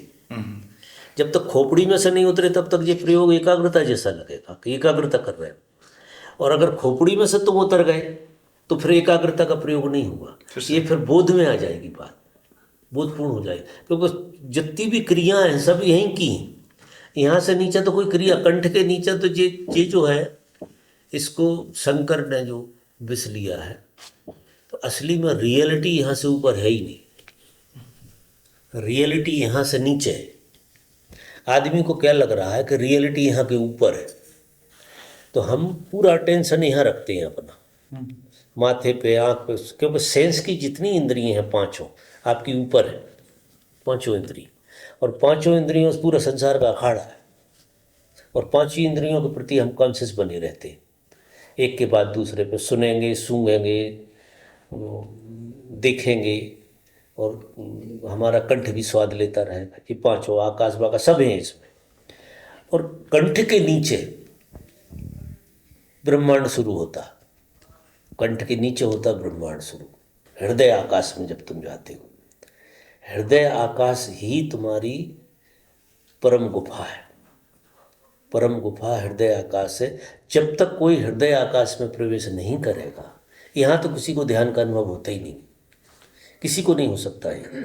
ये साधना क्या करेगी, इसे ठंडा कर देती है, इसके कचरे को निकाल देती है, साफ कर देती है, उसको सक्रिय कर देती है, निर्जरा हो जाती है उसकी। लेकिन ध्यान यहाँ नहीं घटता किसी को, ध्यान जब भी घटेगा तो हृदय में घटेगा। तो ये जो खेरची मुद्रा क्या करेगी, यहाँ से सुला देगी आपको, क्योंकि हमारी परेशानी हमारी कॉन्शियसनेस है। आपकी जो मूल परेशानी है वो क्या है, आप खुद की कॉन्शियसनेस से जुड़े हैं ना, सब चीज़ें छूट जाती हैं, आपकी कॉन्शियसनेस नहीं छूटती। आप हैं व्यक्ति की तरह, जो बोध है आपका, उसके प्रति आप कॉन्शियस बने रहते हैं। और अगर आप अपनी तरफ कॉन्शियस बने हैं तो कॉन्शियसनेस का जन्म नहीं होगा, तो कॉन्शियसनेस आपकी छूटना चाहिए, और इस केंद्र में वो बनी रहती है। यहाँ से यहाँ तक कॉन्शियसनेस से फ्री आप हो नहीं सकते। अगर आपकी कॉन्शियसनेस नीचे उतरे तो इंडिविजुअल नहीं रहेगी, वो व्यक्तिगत नहीं रहेगी, वो व्यक्ति खो जाएगा वहाँ, और वहाँ समष्टि में घुसने लगे। पूरी की पूरी बूंद समुद्र की तरफ चली, इधर बूंद की तरह है, फिर समुद्र की तरफ। तो इसीलिए मैंने उस दिन एक प्रयोग बताया था कि आँखें आपकी अधखुली, और आँखों से आप हृदय को देख रहे हैं, ये भी एक प्रयोग है। एक खेरची मुद्रा लगाना भी एक प्रयोग। अगर आँखों से आप हृदय को देखेंगे तो खोपड़ी शांत हो जाएगी आपकी, खोपड़ी को ऊर्जा मिलती है आँखों से, सब खेल आँखों का है। आँखें आप किस तरफ ले जाते, वो किसी ने कहा नज़र नीची कर दी दुआ बन गई, नज़र फेर ली तो कजा बन गई, नज़र ऊंची कर ली दुआ बन गई। वो नज़र का बहुत बड़ा खेल है। हमारी ज़िंदगी में सबसे अहम भाव है नज़र। नज़र अगर आपकी आँख ऊपर चढ़ती है तो अहंकार बनती है, ऊपर की तरफ आप देखने लगते हैं आँख से, तो अहंकार से ज़्यादा कुछ होता नहीं। अगर आपकी आँख बहुत गहरी गड़ा ली आपने तो स्वप्न बन, जैसे ही आँख पे दबाव आएगा स्वप्न पैदा होंगे आपके तुरंत। इसलिए रात में हमारी आँख क्या होती, आँख बंद होती तो गड़ जाती है आँख, और रात भर सपने देखती रहती है। वो आँख गड़ जाती है, आँख पे दबाव पड़ता है और उसमें हलन चलन होती रहती है। इसलिए जो कहते हैं वैज्ञानिक कहते हैं कि आँख से भी पता लगता है कि आदमी सपने देख रहा कि नहीं, उसकी आँख कितनी घूम रही है। अगर वो घूम रही है तो उसको सपने बहुत जोर से चल रहे हैं, किस गति से चल रहा है उसका मापदंड लगाया जा सकता। अभी आप जो कह रहे थे कि अपने प्रति जो कॉन्शियस रहने का ही ख्याल हमें बाधा देता है, तो जब वो पॉइंट आता है कि जब अपने प्रति कॉन्शियस छूटने लगती है तो ज्यादातर अनकॉन्शियस हो जाते हैं। नहीं, अनकॉन्शियस इसलिए होते को अगर गलत केंद्र में छूट गए, तो अगर कंठ के ऊपर तुम छूट गए तो अनकॉन्शियस हो जाओ, कंठ के नीचे उतर गए तो नहीं होगी। कंठ के ऊपर अगर ऊर्जा रह गई तुम्हारी, इवन गले तक रह गई, तो भी तुम अनकॉन्शियस में चले जाओ, क्योंकि तुम चढ़े रहोगे। अगर कंठ उतर गया तुम्हारा, कॉन्शियसली तुम कंठ में नीचे आ गए, तो कॉन्शियसली आते ही कॉन्शियसनेस छूट जाएगी तुम्हारी। और हृदय में जो है ना वो परम कॉन्शियसनेस, वहां अपने होने का बोध नहीं वो होगा, आपको होने का बोध नहीं होगा। व्यक्ति के होने का बोध हृदय में नहीं होता। इसलिए जिनको भी घटना घटेगी, जिनको भी धर्म घटेगा वो हृदय में घटेगा। हृदय में ही वो सत्य प्रकट होता है, मस्तिष्क में आज तक किसी के में, वो कहते हैं सहस्त्रार की बात, लेकिन वो भी सहस्त्रार तक वो जो यात्रा होती है वो भी मन का ही बहुत बड़ा खेल है। बहुत मन पूरी दाव लगाता है पूरा का पूरा। मन ब्रह्म तक की यात्रा करता है, तुम आश्चर्य करो। जब तक मन ब्रह्म नहीं हो जाए राजी नहीं होता, फिर गिरता है ग्राफ। और हृदय में जब आता है तो प्योर कॉन्शियसनेस होती है। जितने अनुभव तुमको होते हैं, जितने अनुभव होते हैं, ये सारे अनुभव खोपड़ी के हैं, और ये सब मन का ही खेल है। चाहे कितने गहरे अनुभव तुम्हें हो रहा है, इसलिए तुम्हें अनुभव तो बहुत हो जाएंगे, लेकिन तुम्हारे जीवन में तृप्ति नहीं होगी। तुम्हारा जीवन कोई एक अधूरेपन से भरा ही रहेगा। और हृदय में अगर तुम उतर गए, तुम्हें ऐसे लगोगे जैसे तुम्हारा खड़ कट गया हो जहाँ से। बहुत दिनों तक तो आदमी को अपने चेहरे का पता नहीं लगता, ऐसी स्थिति हो जाती है। अगर आप हृदय में नीचे चलेगा तो माइंड में एब्सेंट हो गए, तो आपको ऐसा लगेगा जैसे आप चल रहे हो, माइंड है ही नहीं आपके पास, खोपड़ी है ही नहीं, ऐसी स्थिति लगेगी आपको। फिर ये इंद्रियां काम तो करेंगी, लेकिन खबर कुछ भी नहीं देंगी, बस वैसी खबर नहीं देंगी, वो प्रकृति दत्त काम करेंगे, लेकिन कोई इन्फॉर्मेशन नहीं आएगी इनको कहीं से भी। तो अभी जो हमें देखने का भ्रम होता है वो भी यहीं से होता है कि हम साक्षी हो रहे हैं, दृष्टा हो रहे हैं। सब ये मन का खेल, पूरा मन का खेल। साक्षी का तुम्हें कैसे पता लगेगा?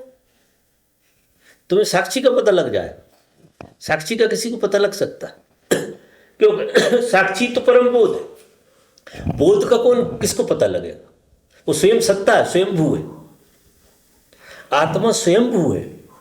जीव रहता है यहाँ, जीव का वास मस्तिष्क में और आत्मा का वास हृदय में।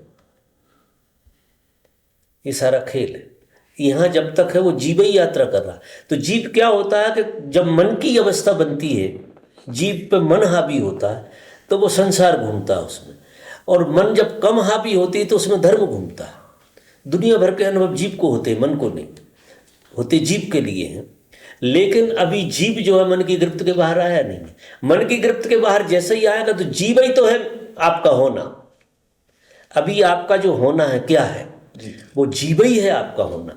लेकिन जीव भी पूरा नहीं हो रहा, जीव का भी मन खड़ा हो गया, तो वो तुम्हारे होने की खबर तो कम होती है। तो मन खबर दे देता पहले होने की, तुम्हारे होने तक जाने नहीं दे, अपना काम निपटा देता। जैसे मालिक जो है ना, गुलाम नौकर कह दे कि मैं ही मालिक हूँ, बाहर से ही लौटा देता चीज़ों, तुम तक आने नहीं देता। तो पहले तो तुम्हें मन से मुक्त होना है। मन से जीव अगर मुक्त हो जाएगा तो जीव तुरंत प्रवेश करेगा अपने में, क्योंकि मन की गिरफ्त में से जैसे ही बाहर आ गया तो वो सीधा का सीधा आत्मा में प्रवेश हो जाएगा उसका। और जीव और आत्मा का जो मिलन है वो घटना है। जीव और आत्मा जब मिलते हैं तो वहीं परमात्मा प्रकट होता है। ना अकेली आत्मा में परमात्मा, ना अकेले जीव में परमात्मा। मजा देखो, जीव और आत्मा जब एक जगह मिलते हैं तो उस मिलन में परमात्मा प्रकट होता है, क्योंकि परमात्मा प्रेम है, प्रेम का नाम है। तो जीव भी तरस रहा है और आत्मा भी तरस रही है। एक तरह से कहें तो वो संभोग होता है, स्पिरिचुअल संभोग होता है वो एक तरह से, जहाँ जीव आत्मा में लय होता है, एक होता है। और वहाँ जो घटना घटती है वो घटना का नाम परमात्मा। तो ना वहाँ जीव रहता, ना आत्मा रहती, वहाँ परमात्मा प्रकट हो जाता है।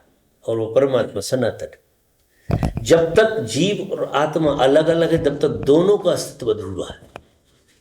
इसलिए आत्मा होते हुए भी उसका कोई प्रभाव नहीं है, जीव का भी कोई प्रभाव नहीं है। और जीव और मन का खेल चल रहा है यहाँ अभी संसार में। जीव जो है ना, क्या करता है, अगर उसके साथ होता है तो वो सपनों में उलझाता रहता है।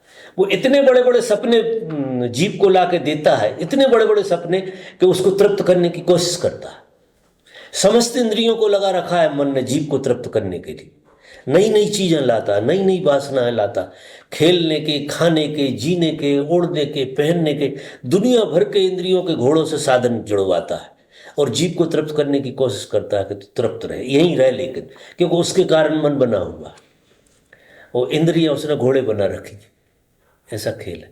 लेकिन ये सूत्र जो मैंने बताया, ये परम सूत्र है, अगर ख्याल में आ जाए, दूसरे के दर्पण वाला। मन दूसरे को दूसरा मान के जिंदा रहता है। अगर दूसरे को दूसरा न मानो तो तुम्हारा मन जिंदा रह ही नहीं सकता। दूसरे को अपना ही प्रोजेक्शन मानो। दूसरे में जो देख रहे हो, जो अनुभव कर रहे हो, वो तुम्हारा ही प्रोजेक्शन, दूसरा तो यहाँ कोई है ही नहीं। अगर दूसरा दूसरा है तो मन का खेल जीत गया, मन की जीत हो गई, मन बहुत पावरफुल हो गया। अगर दूसरा दूसरा, क्योंकि दूसरे पे तुम्हारी करुणा आ ही नहीं सकती। दूसरे को तुम प्रेम कैसे कर सकते? कर ही नहीं सकते। अगर प्रेम करोगे तो तुम कोई कर सकते हो। दूसरे को प्रेम किया ही नहीं जा सकता, कोई उपाय ही नहीं है, क्योंकि दूसरे पे हिंसा होगी। दूसरा अगर तुमने माना तो हिंसा जरूर होती। दूसरे पे तुम सिर्फ हिंसा कर सकते, प्रेम नहीं कर सकते। प्रेम अपने पे ही होगा। बड़ा विचित्र खेल है, और लगता है कि हम दूसरे पे प्रेम कर रहे हैं। प्रेम में भी हिंसा ही समाई होगी। पति पत्नी जितनी एक दूसरे की हिंसा करते हैं, संसार में इतनी कोई नहीं करता किसी की। तुम इस सूत्र को सुनकर घबरा जाओ। इतनी बारीक हिंसा होती है आपस में जिसका कोई हिसाब नहीं, क्योंकि वो एक दूसरे को एक दूसरा मानते हैं। वही हिंसा है। एक दो मानेंगे तो हिंसा ही होने वाली है, कोई उपाय नहीं है। और नाम प्रेम का, मन बड़ा चालाक, नाम प्रेम का देता, गजब के ढंग से कहता है कि ये तो प्रेम है, ऐसा नहीं है। और वो थोड़ी हिंसा को प्रेम मान लो, थोड़ी हिंसा को प्रेम मान लो। वो यूरोप में तो लोग प्रेम करते हैं, संबंध बनाते, एक दूसरे को काटते, एक दूसरे को छेदते। मैंने सुना तो मैं तो घबरा गई। वह प्रेम करने के पहले एक दूसरे को चुभाएंगे, कुछ सताएंगे एक दूसरे को, जब उनका प्रेम प्रकट हो। इतनी संवेदना चली गई कि प्रेम प्रकट नहीं होता। ऐसे बना रखी हैं चीजें, उन्होंने एक दूसरे को चुभाते। वो तो मुझे वो एक लड़की ने बताया तो मैं घबरा गया। वो एक प्रीति करके लड़की आई, और वो उसने कोई ऐसी बातचीत में बताई कि वो ऐसा खून खुनारे हो जाते सवेरे, नाखूनों से लोच लेते हैं, तब प्रेम होता है। अब देखिए, अब वो अति पे, हमारी सूक्ष्म उनकी अति पे चली गई। लेकिन जिसे हम प्रेम करते हैं वो हिंसा ही है, जिसे हम प्रेम करते। तुम प्रेम तो अपने से किया जा सकता। बहुत विचित्र सूत्र कह रहा हूं। और जब प्रेम अपने से ही किया जा सकता है, ऐसी बात है, तो फिर दूसरा तो खेल है। जो भी हो रहा है वो तो खेल मानिए आप उसके लिए, नाटक मंडली का खेल है, उससे ज्यादा नहीं। क्योंकि प्रेम तो आपसे ही हो सकता है आपको। और आप प्रेम पूर्ण होंगे तो प्रेम सब जगह फैलेगा। फिर दूसरा नहीं रहा, क्योंकि आप अगर दूसरे को खुद मानते हैं तो प्रेम घटेगा। जैसे आप पत्नी को दूसरा नहीं, आपका ही रूप माने, तो आप अपने से तो प्रेम करोगे ना। कोई उपाय नहीं है कि ना करो। अपने से तो घृणा नहीं कर सकते तुम, अपने पे तो हिंसा नहीं कर सकते, अपने से तो प्रेम ही करोगे। इतना अपनापन आ जाए कि करीब करीब वो आपका ही होना हो जाए। आप और वो दो ना रहे, एक हो जाए। एक होंगे तो प्रेम होगा निश्चित, फिर हिंसा नहीं हो सकती। अगर उसे दूसरा माना, इसलिए उसे अर्धांगिनी बोलते हैं कि वो हमारे ही अंग। शिव कहते हैं वो अर्धांगिनी हमारा, क्योंकि प्रेम तो हम अपने अंग को कर सकते हैं ना। हम दूसरे के अंग को कैसे प्रेम करेंगे? कांटा अगर चुभेगा और किसी और को चुभना और मुझे चुभना, तो दूसरे को ही चुभे ना। मैं चुभा के तो आनंदित नहीं हो सकता ना, दूसरे को चुभे तो चुभता रहे। तो दूसरा मानोगे तो कांटे का मौका आएगा तो उसी को चुभाओगे तुम, खुद को थोड़ी चुभाओ। क्योंकि दूसरे को चुभाने में सुविधा है, अपने को कैसे चुभाओ? और अगर अपना दूसरा अपना हो जाए तो फिर ये चुभन बंद हो जाए। ऐसा नहीं है कि इस जगत में प्रेम नहीं है, लेकिन प्रेम जो है ना, जब तक दूसरा मौजूद है तब तक हिंसा मौजूद रहेगी ही, कोई उपाय नहीं है।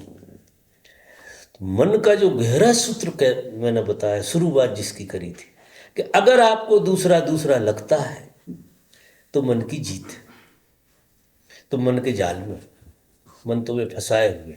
तो उस पर अभी डायरेक्ट तो कुछ नहीं कर सकते, लेकिन संदेह तो करना शुरू करो। दूसरे को दूसरा मान रहे तो उसके गुणधर्म तो मत देखो, क्योंकि वो दूसरा जो है ना, तुम अपनी ही छवि अपने में नहीं देख पाते। कोई उपाय नहीं है, कोई अपनी छवि अपने में देखा। इसलिए प्रकृति ने दूसरा खड़ा किया कि तुम अपनी छवि उसमें देखो। और उसमें छवि देख के हम आईने में देखते हैं कि काला लगा, सुधारते हैं कि नहीं? सुधारने आईने में जाओगे कि इधर सुधारो। नाक पे कुछ लग गया तो वहीं नाक टपक रही है, कुछ हो रहा है, आईने में दिख गई, क्या करोगे? इधर सुधारोगे, उधर सुधारो, इधर ही सुधारोगे। और इधर सुधारोगे तो आईने में दिखने लगेगी कि नहीं? आईने में सुधारोगे, कितने मर जाओ सुधार के, सुधरेगी क्या? जब आईने के सामने वही काला का काला। अब तुम किसी के सामने खड़े हो, दोस्त तुम्हारे उसमें दिख रहे हैं तुम्हें, और उसमें सुधारने की कोशिश कर रहे हो। तुम्हें नहीं सुधरना, पत्नी सुधर जाए, इसे तो ऐसे ही होना चाहिए। अब वो ऐसे कैसे हो जाएगी? वो तो तुम रात दिन मेहनत करते रहो तो नहीं सुधरने वाली। तुम सुधर गए तो वही पत्नी है, मजा देखी, वही पत्नी। आईना बिल्कुल सीधा हो गया, सीधे आईने में खड़े हो गए, नाक बिल्कुल ठीक हो गई तुम्हारी, एकदम मजा आ जाएगा आपको देखने में खुद को। लेकिन अगर तुमने ऐसा माना कि वो सुधार वहां करना, अब हम सब सुधार बाहर कर रहे हैं। हमारी भूल जो है बड़ी बारीक है, हम एक कदम आगे चल गए। जो एक कदम पहले सुधार होना चाहिए वो एक कदम चल के करते हैं, और एक कदम चल के तुम्हारा सुधार होने वाला है नहीं। क्योंकि जिस कदम पे दोष था उस कदम पे खड़े होकर ही सुधार हो सकता था। तुम चल के सुधारते, वो सुधार होने वाला नहीं।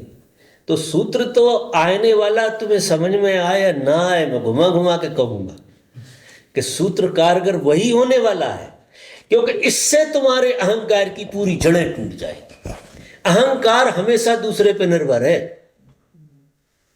अगर दूसरा है तो अहंकार का जन्म हो गया आपका, आपके भीतर अहंकार पैदा हो गया, और जिसका छूटना बहुत मुश्किल है। अगर दूसरा नहीं है, इसलिए तो संतों ने जो कहा है कि सब में, सारे जीवों में एक ही आत्मा है। अब एक ही आत्मा तो दूसरा कहाँ रहा फिर? दूसरा तो बिल्कुल नहीं रहा। जैसे जी अब अभी तक ये देखो, ये खुला आकाश था, अब ये मकान बन गया। अब ये आकाश जिसमें मैं रहता था, अभी दो कैसे हो जाएंगे? ये दूसरा कैसे हो गया? देखने में लगेगा यार वो बुद्धा हॉल है, और ये तो बिल्कुल बेकार हो गई घटना, ऐसा लगेगा ना। लेकिन अगर वो भीतर के स्पेस को देखोगे और इस स्पेस को देखोगे, दो ही चीजें एक सी दिखेंगी ना। दो कैसे हो गए? कोई दीवार लगने से आकाश बट गया क्या? कोई दीवार बन गई, कांच लग गया, अच्छा हो गया जी। और एक मिट्टी का घर है जिसमें हम बैठे, लेकिन दोनों का आकाश तो एक ही है ना। तो मेरा आकाश और इनका आकाश तो एक ही है ना। दीवालों का भेद है, दीवालों से मुझे लेना देना है कि आकाश से लेना देना? मुझे दीवालों का रंग रोगन देखना कि आकाश देखना? अगर मैं आकाश देख रहा हूं तो दूसरा नहीं है, और अगर मैं रौनक देख रहा हूं कि ये तो यार गजब का खेल है, और वो तो गड़बड़ है, तो अब सुधार करो। फिर तुम सुधार करने की कोशिश करोगे कि मैं भी सुधारूं, ऐसे ही बनाऊं या ऐसा करूं, तो ऐसा तो होने वाला है नहीं, कोई उपाय नहीं। ये तो समझ का खेल है पूरा का पूरा। अगर आपकी समझ घोड़ों तक नहीं गई और लगाम तक नहीं गई, अपने तक आ गई, तो तुम आकाश में आ गए सीधे। और अगर तुम आकाश में आ गए तो दूसरा नहीं बचा। बहुत गहरे में जब कोई व्यक्ति ठीक से आंख बंद करता है और ध्यान में बैठता, तो कोई नहीं होता है। जिनको ध्यान के अच्छे अनुभव यहाँ होते होंगे, यहाँ कोई दूसरा दिखता नहीं होगा, सब शून्य हो जाता है। एक आदमी नहीं होता है, क्योंकि आदमी यानी दीवाल है, सिर्फ दीवाल है। लेकिन भीतर बैठा हुआ तो आकाश ही है ना। तो ये आकाश और वो आकाश का क्या मतलब है? अगर आकाश की कॉन्शियसनेस हो गई तो दीवालें गई। तो मैं तुम्हें ऐसे देखूं कि मकान की तरह देखूं, और मैं तुम्हें ऐसे देखूं कि मकान तो वहां ना, मैं आकाश की तरह देखूं, जो मैं हूं वही तो तुम हो।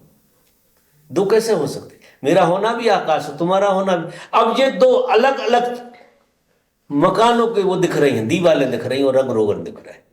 तो इन्हें रंग रोगन से ज्यादा मत मानना। अगर रंग रोगन देखा तुमने तो फिर तुम भी रंग रोगन से ज्यादा नहीं। तो आकाश मकान ही दिख रहा है, फिर मजा देखो। और मकान ही देखेगा तो बहुत गड़बड़ होने वाली है, क्योंकि मकान के कंपटीशन में चला गया और मकान से मकान को सुधार रहा, जो सुधरने वाला है नहीं। जो चीज कभी एक नहीं हो सकती वो एक कैसे हो जाएगी? दो शरीर मिलकर एक होना चाहते हैं, प्राण लगा देते हैं कि एक हो ही जाए, एक हो सकते हैं क्या? दो मकान एक कैसे हो जाएंगे यार? दो मकानों का आकाश एक हो सकता, दो ही और तोड़ दो सालों। देखो अगर इन्हें मिला ना हो तो इस मकान ने तोड़ दो और उस मकान ने भी तोड़ दो, तो दो ही एक हो जाएंगे तुरंत, 1 मिनट नहीं लगेगा। और अगर इन्हें ऐसे मिलाने की कोशिश करो, मर जाओ जिंदगी भर। ये मिलने वाले नहीं है, ये एक दूसरे में समाने वाले नहीं है। और हम कोई एक दूसरे में समा जाए, कैसे समा जाओगे? एक दूसरे कोई किसी में नहीं समाता ममाता। देखो मकान थोड़ी समाते, जो है ही नहीं चीज वो कैसे समा जाएगी?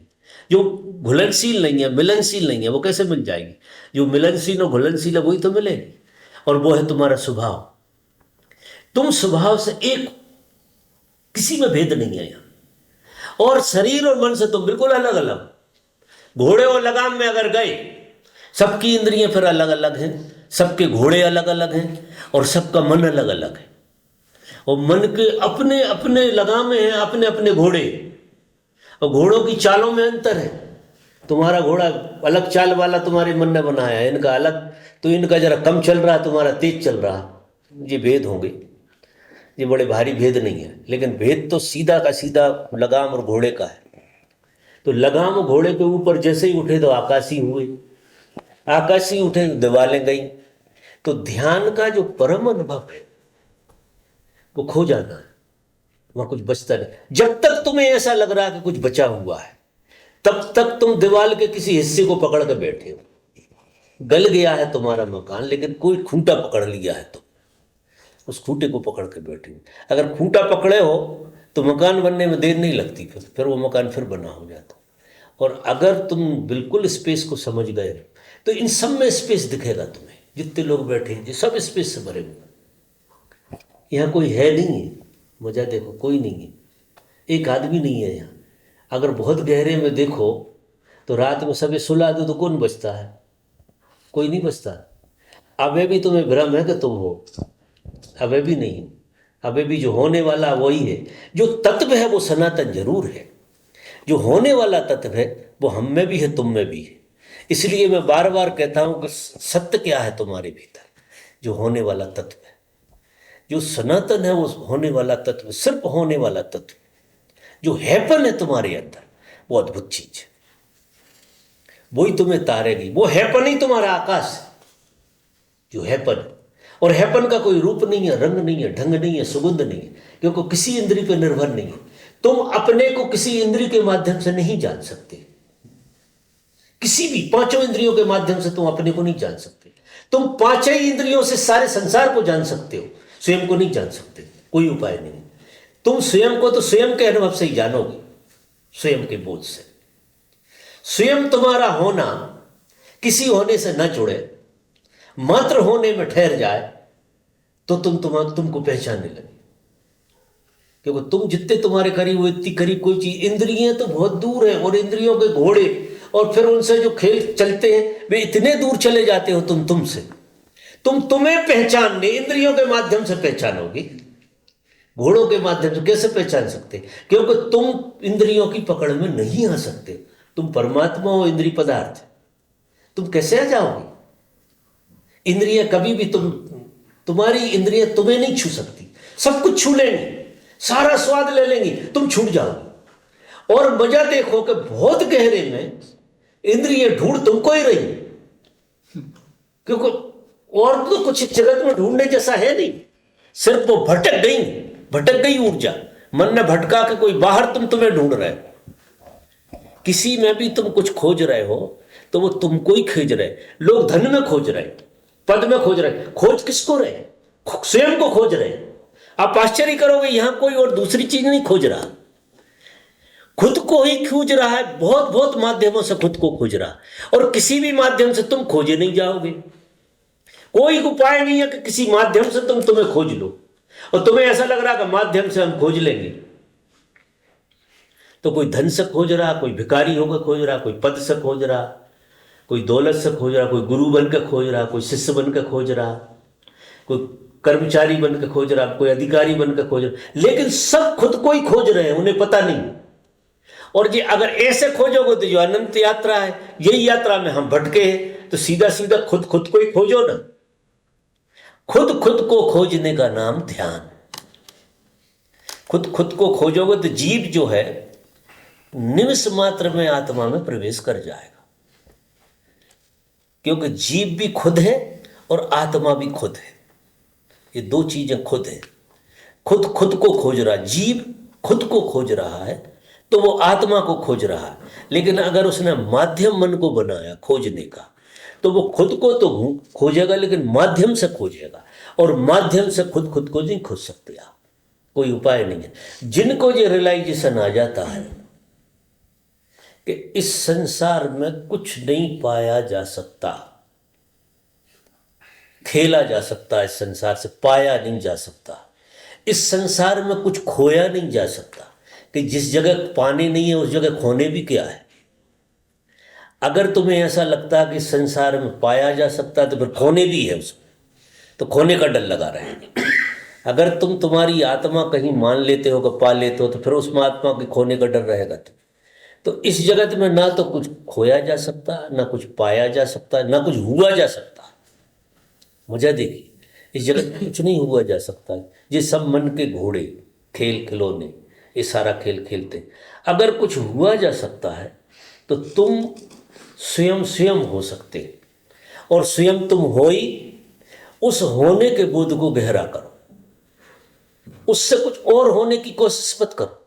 इतना सुंदर सा सूत्र है कि जो तुम्हारा होना ही है, उस होने को, तुम्हारा होना जीव की तरह है, और जैसे ही जीव जीव की तरह होने लगता है, कुछ और नहीं होना चाहता।